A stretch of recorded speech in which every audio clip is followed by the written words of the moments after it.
All right, I'm Mike Moranto, reporting for DamonWildcats.com, and joined right now by our head men's soccer coach, Bobby McCall, for the last of our kind of weekly interview sessions here. Season wrapped up for you guys this past weekend, and wrapped up in an exciting manner.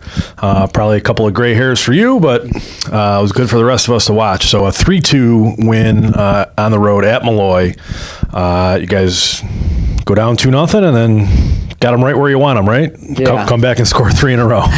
Yeah, not the start we were looking for. Less than 5 minutes on the clock, and we're kind of looking at each other like, what's going on? But I think I said to you, the game kind of summed up our season. You know, a few mistakes early on, and we've had that throughout the year, make life a little bit difficult for ourselves. But guys show a lot of spirit, a lot of fight. They stick together, and they have the talent too to be able to play with anyone. So it was good to see us get back in the game, not give up on it, and really play some good soccer for especially the second half, and to come out with a win and finish on a positive note. I think was great for the guys, and feels good for the coaching staff too. So you started to chip away at that lead.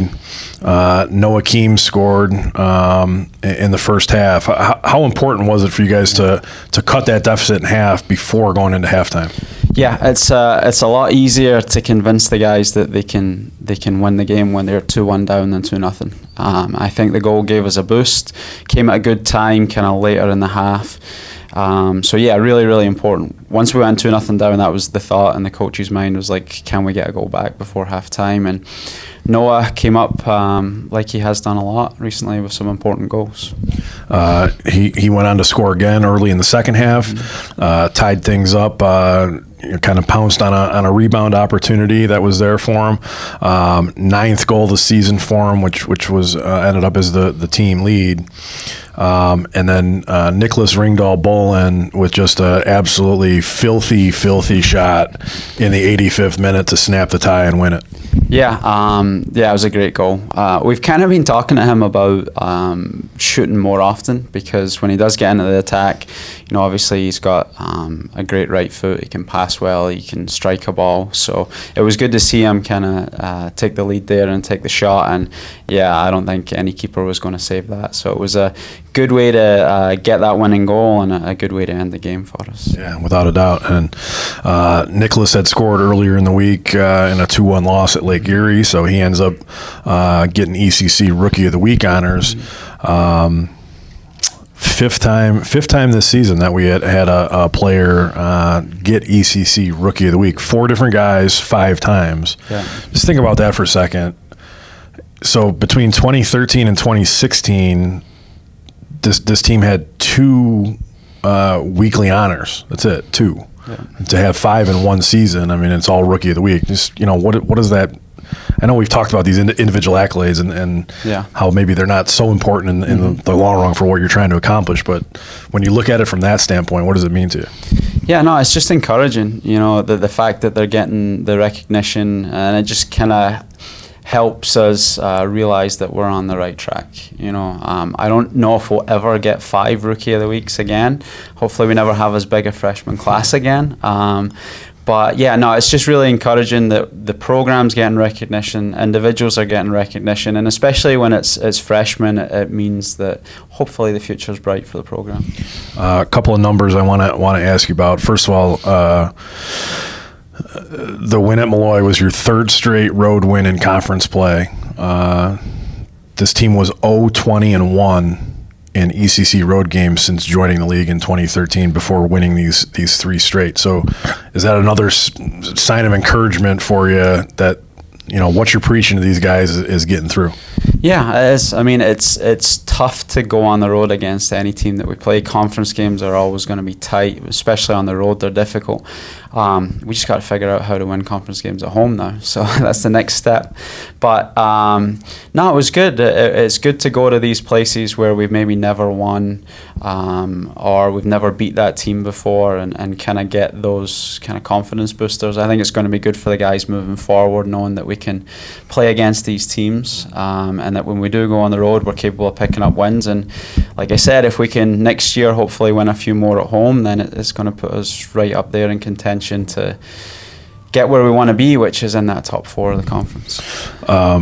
Third conference win of the season overall, the most conference wins this team has ever had, going back to the inception of the program in 2000. Not just the NCAA Division II era, but the program as a whole, and also a 7-11 overall record, which I know is not going to set anybody's pants on fire, but it matches the most wins that this program has ever had in an entire season.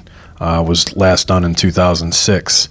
So when you look at it from that standpoint, and again, knowing that you had 24 newcomers and 22 freshmen, that's a pretty remarkable accomplishment. Yeah, I'm just proud of the guys. Like it wasn't, that was definitely an up and down season. It was a learning curve. There was some tough days where we didn't get the results that we wanted and maybe felt that we should have. We learned a few lessons along the way, but the encouraging thing for me was that the guys never gave up, and they showed throughout the whole season that they can compete, and I think that's reflected in getting those 7 wins. Having said that, they feel, both the players and the coaching staff know there's 4 or 5 games that were out there that maybe we should have got, but again, I think that's encouraging too. So, I think just really proud of the guys, all the things that they've achieved this season, and to finish on a positive note gives them the motivation for next year to try and build on that. Yeah, I think we talked about it last week, and you guys, six of your 11 losses were by a single goal. So, there's 6 games right there where the ball bounces a little bit differently, and we could be having a whole different conversation right now. Yeah. But I think it also important to note, you guys were picked 10th, picked last in the East Coast Conference poll at the start of the year, and finished in 7th. Yeah. So again, a team with 22 freshmen, that's a heck of an accomplishment to be moving up the standings. And I'm sure with a lot of those guys coming back, you're only losing a couple of key pieces, Alex Reed and Logan Podrebaric and Ross Stewart and Shaquille Karika. Those 4 guys are going to go out, but you got the bulk of the guys coming back. So we'll see. I think that the signs are there that everything, just like you're talking about, it's very encouraging for the future of the program. Yeah, I mean, and the seniors too, just a quick note on them, like they were fantastic. And the big thing that we kind of said to them and after the last game and then the last couple of days was just how much they've been through from that transition from NAIA to D2 and where we were at the start and where they've left the program. They've left the program in a great spot, and they played a big part in that. So just thanks to them. As our head men's basketball coach, Mike McDonald, always says, you want to leave it better than you found it. So you could certainly say that for those 4 guys. That's going to do it for us here. I want to thank everybody that's been joining us all season long for these weekly interviews, and we might have some updates for you throughout the off season as we go and touch on recruiting and whatnot around February. And but as always, we remind you to check us out at DamonWildcats.com for all the latest and greatest information on Damon athletics. And Coach, congratulations on a nice season. Thank you.